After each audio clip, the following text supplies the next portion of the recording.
the things that I want to talk about right now is delayed cord clamping and cord blood banking. And these are both really common questions that people have while they're pregnant. And there's a lot of myths about both, and there's a lot of controversy about both. And so it's really important to sort of separate fact from fiction.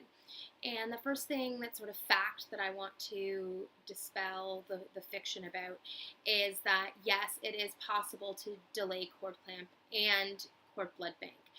The difference being you can't generally wait until the cord stops pulsing, but you can delay for 1 to 2 minutes and then bank the rest of the blood, and there will still be more than enough blood to do the banking.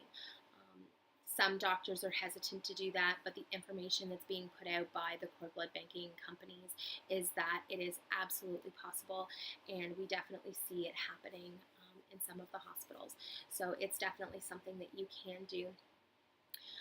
And then the biggest thing that people are seeing is different hospitals have different policies in terms of delayed cord clamping, and every doctor sort of has their own preference. So if you ask your care provider, they're going to give you information based on their experiences, and there are definitely benefits to delayed cord clamping, and the biggest being, we do see that over time, infants who's had delayed cord clamping have much higher iron stores, particularly after 6 months of age when the iron stores in breast milk start to fall off.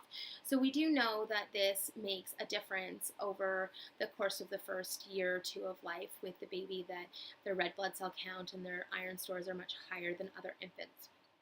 However, the other side of that is that there is some suggestion that when you delay clamping by more than 30 to 60 seconds, that some of the hospitals are seeing a higher readmission rate in terms of jaundice.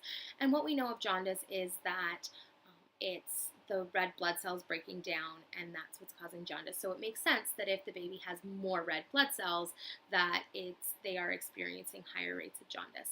So some doctors are going to be a little bit more resistant to doing a longer delay. They're going to want to clamp at about 30 to 60 seconds. And you can always ask them to wait longer, or you can follow their medical recommendation, and that's totally up to you on either side. If you want to cord blood bank, all of the hospitals have banking companies that they're associated with. And what we know about cord blood banking is that there are some uses for cord blood that we already are aware of, particularly in terms of stem cell transplants for things like leukemia. But we do know that for the most part, they're more effective for siblings than the child that they came from. And we do know that we're finding new ways of using these cells all of the time, but there are limited uses at the moment. So most people who make the choice to bank view it as an insurance policy. As far as they see it, it's something that they pay for every year, sort of like home insurance, and they hope that their house never burns down and they never need to use it. And that's a fairly good way of looking at cord blood banking. It's an insurance policy that you have for your child should your child ever need it.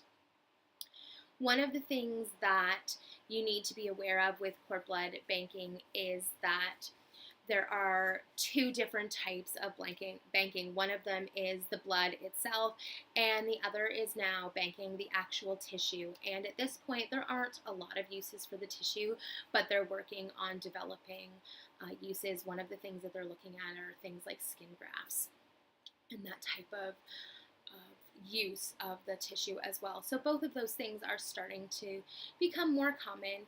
And you also have a third option in Ontario, and that is to donate the blood to the public bank.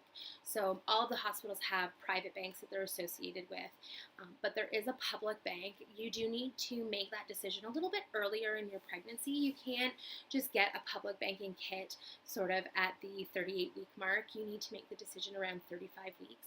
And there are limitations on who can donate, and there are rules on which individuals and which pregnancies are candidates for the public bank, but they do take those donations. They're not held in reserve for your child. They're available to anyone in Canada who needs stem cells or cord blood, but it is free for you to donate to the public bank, and you don't have to pay any storage fees. And there is still a chance that your child's cord blood would be there should your child ever need it. And if not, your child does still have access to the public bank as well.